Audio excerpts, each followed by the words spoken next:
Well, welcome to another Tyrrell's Classic Workshop video. And from the heady heights of Los Angeles and Chester, we arrive at the London CONCOURS, which as ever is set in the Honourable Artillery Company grounds here in central London, right in the city of London.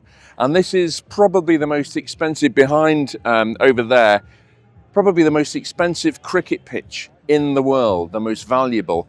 Being in central London, whatever it is, this 25, 30 acres of real estate is worth a king's ransom. So it's very good to be stood here, but it's even better to look at some lovely cars. We've got, so I've been judging here yesterday, and I've been judging in the tuned category, as it's called, which means famous tuners from some decades ago actually did to modify production cars at vast expense. So we've got the likes of Brabus, we've got the likes of AC Schnitzer, we've got Listister, we've got Koenig, for example, wooden Pickett, the Range Rover. It's a real eclectic mix, and I love that. I'm very happy to have been invited to judge this. So we'll start with this. This is a Mercedes SL 73. Yeah, it was made by AMG or rebuilt by AMG. So with the likes of this, somebody would take an SL 600, the V12, the same engine as the S600, the 140 engine, the mighty engine out of that, normally aspirated, and they would take that engine and AMG would recreate the engine and the whole car for that matter.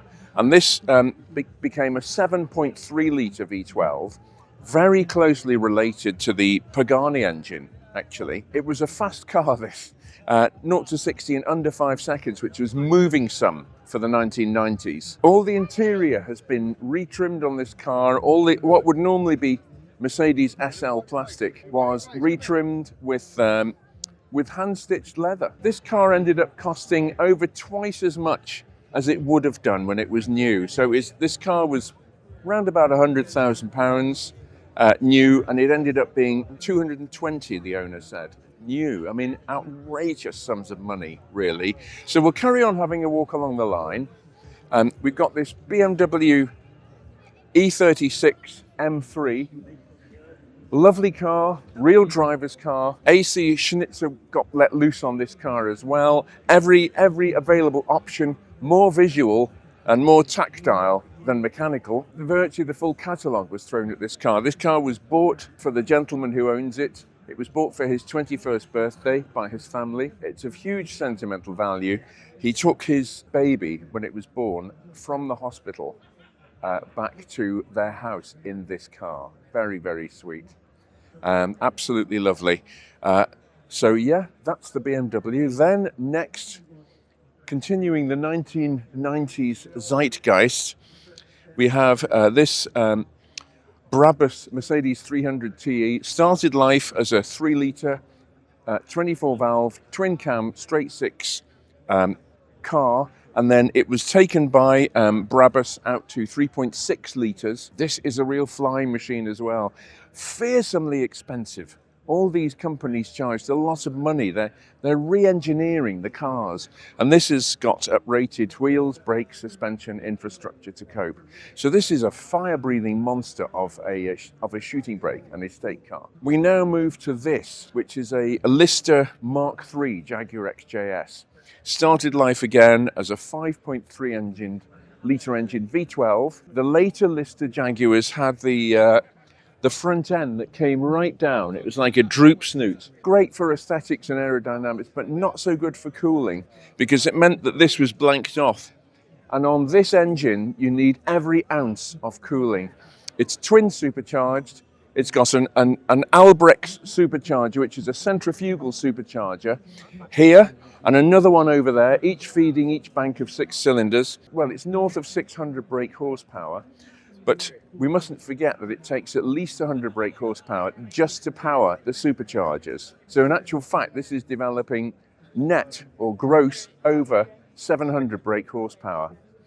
In actual fact, this was our winner because it's so absolutely outrageously out there in terms of engineering largesse in the 1980s, and it's very rare as well. I mean, again, frighteningly expensive new. We couldn't really say no to this car's different, outrageous 1980 XS.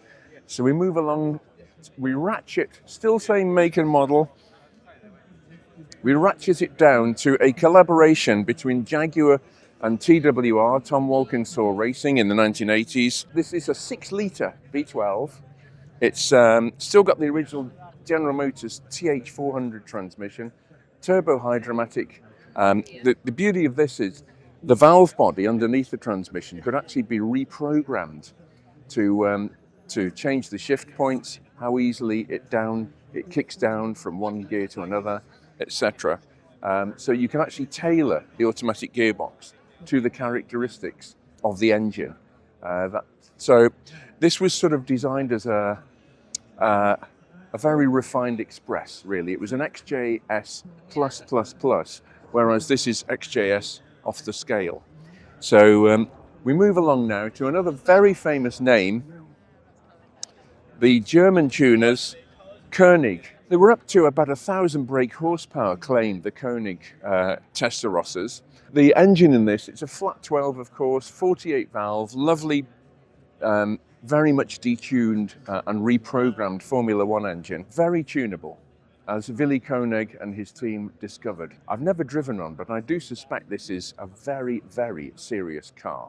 Well, talking of Koenig, here's another car with the Koenig twist. This started life as a Ferrari 308, and then Koenig put a bi-turbo, which means 2 turbochargers, putting their combined effort into one inlet tract. Obviously the boost is adjustable, but it's up to 350 brake horsepower. The original Ferrari 308 from the late 70s, the carburetted car, was 255 brake horsepower. And then with the injection cars in the early 1980s, that figure dropped drastically because they were trying to meet with emissions regulations. So they had to detune the engine.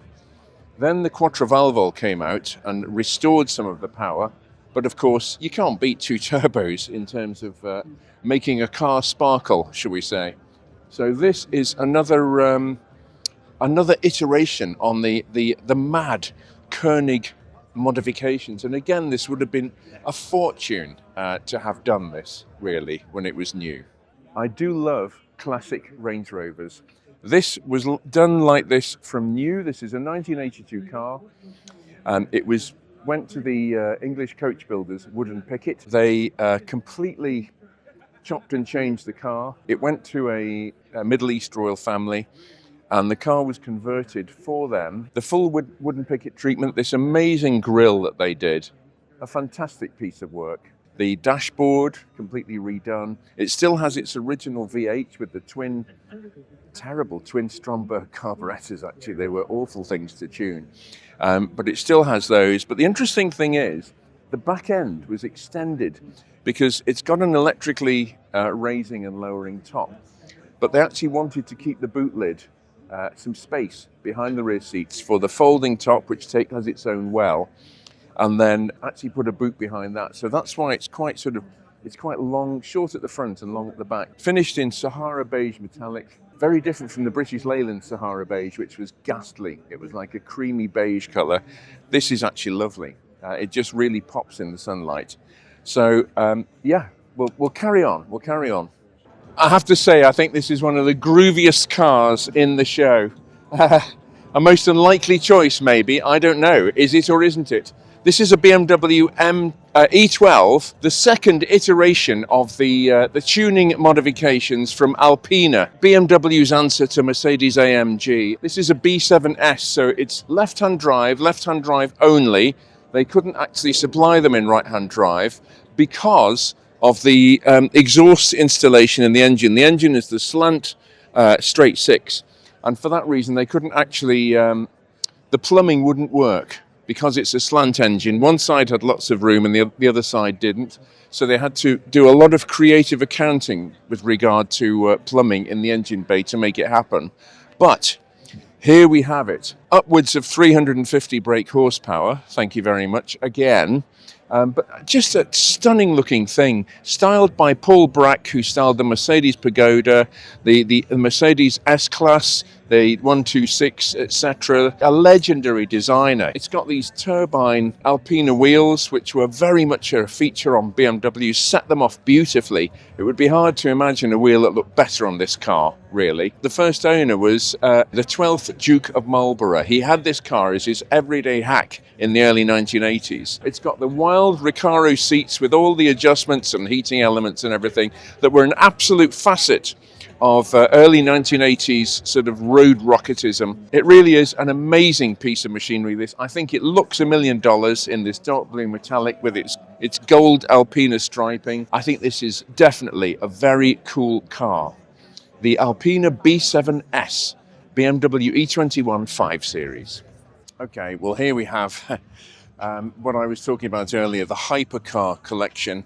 And what a fabulous collection it is, actually. Lamborghini Cyan, the Gordon Murray T50, the start of all the hypercars, really, the one that redefined the genre, the Bugatti Veyron. Obviously, the McLaren F1 is in somewhere there as well, but there was one here last year, so it's time to have a break from a McLaren F1 for the year. But just as we walk around these amazing machines, not my generation, not my era. This is definitely Harry's era rather than mine. So I'm going to continue looking at the older cars. But yeah, couldn't stop and not look at these stunning bits of kit.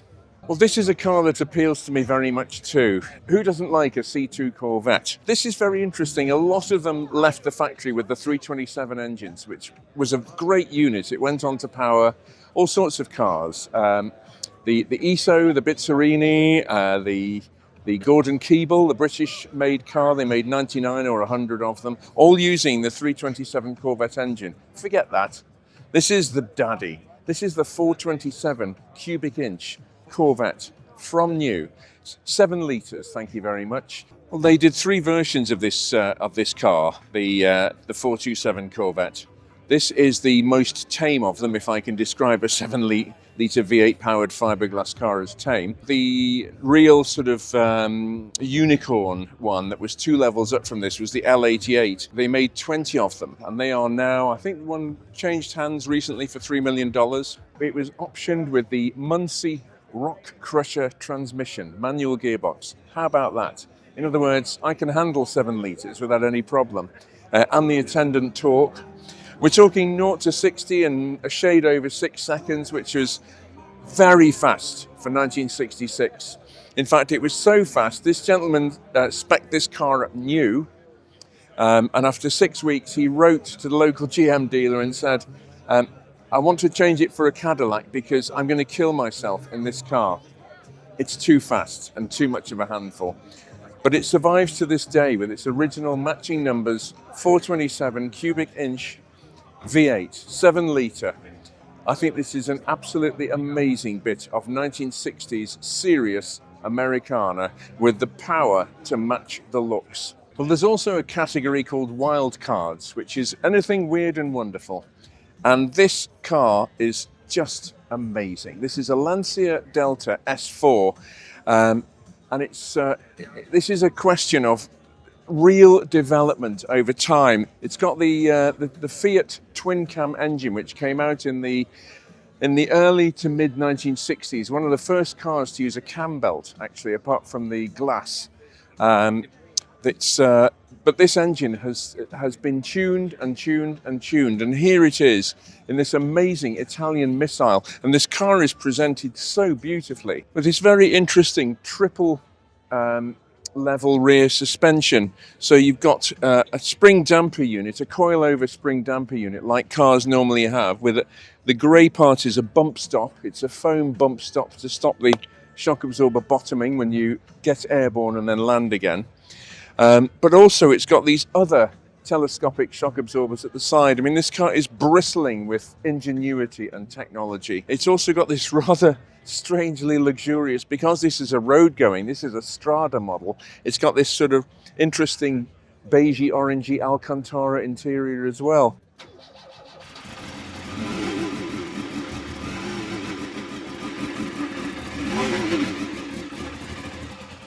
That's pure race engine, pure.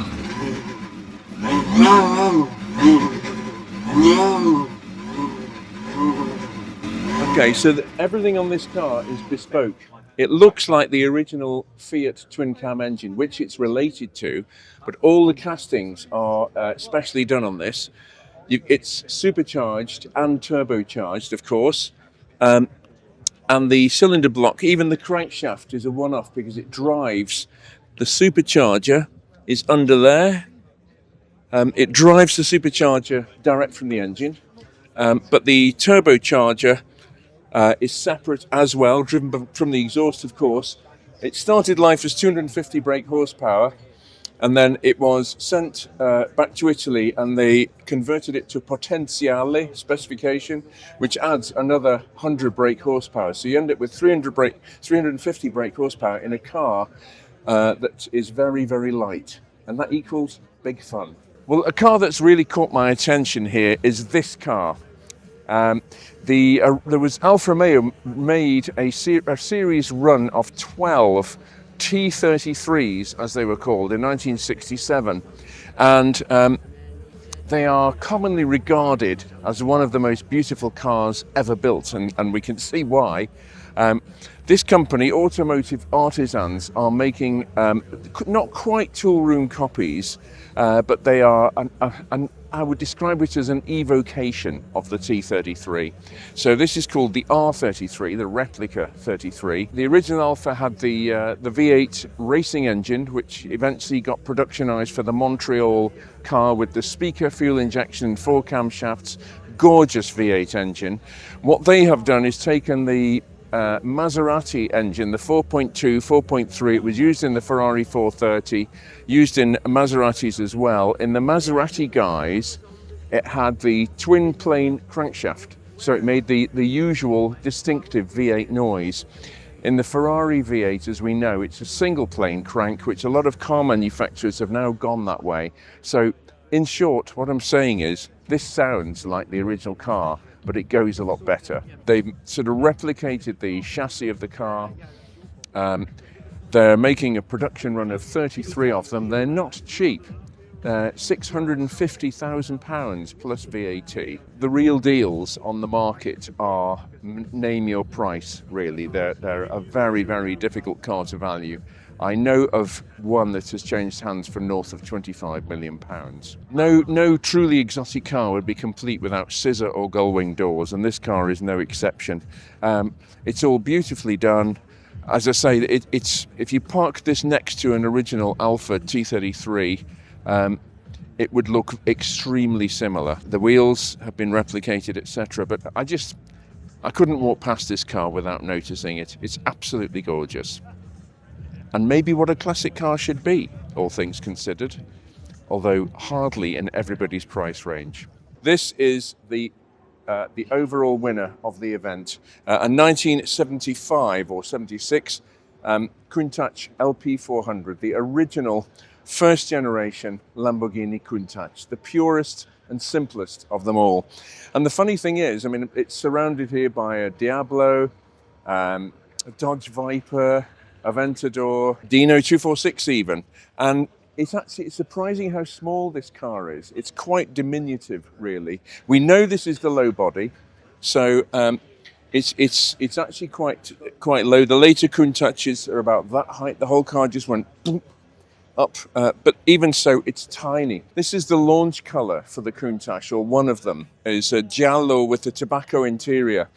The original Lamborghini sales brochure was a very simple fold-out pamphlet, and it was this colour scheme with an Alitalia Douglas DC-8 aircraft in the background. Of course, as we know from the many videos I've made about Countaches, and we think we have 4 or 5 in the workshop at the moment, it's all hand-laid aluminium, so every panel is just literally placed on the steel framework, the space frame, and it's all hand-formed aluminium, and that is how the car is constructed.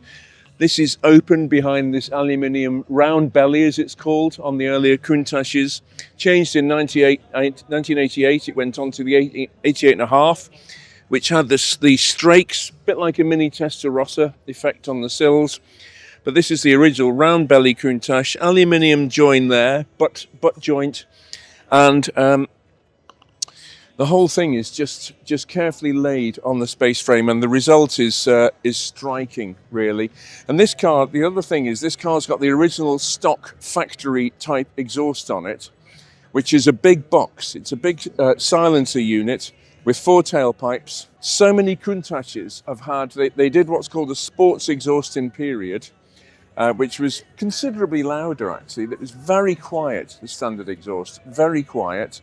Some of them had the sports exhaust on, but so many Countaches these days have actually had a sort of double transverse exhaust system. We've just had one in the workshop actually with the same, and it's what are called in the US cherry bombs.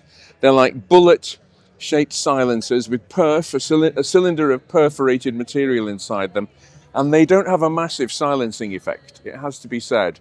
So a lot of people put those on Countaches now to make a big noise, but this has got the original factory type exhaust on it, and it's super quiet.